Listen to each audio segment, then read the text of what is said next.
Kotagiri Lions club of diamond ఆధ్వర్యంలో కోటగిరి మండల కేంద్రంలో బీడీ కార్ఖానాలు అలాగే ఆటో కార్మికులకు హమాలీ కార్మికులకు ఎనర్జీ డ్రింక్స్ను పంపిణీ చేయడం జరిగింది.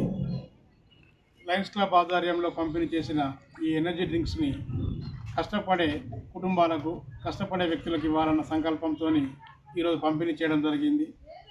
ఈ పంపిణీ కార్యక్రమానికి సహకరించిన బీడీ కార్ఖానా మహిళలకు అలాగే ఆటో యూనియన్ కార్మికులకు ఆటో యూనియన్ డ్రైవర్లందరికీ కూడా ధన్యవాదాలు.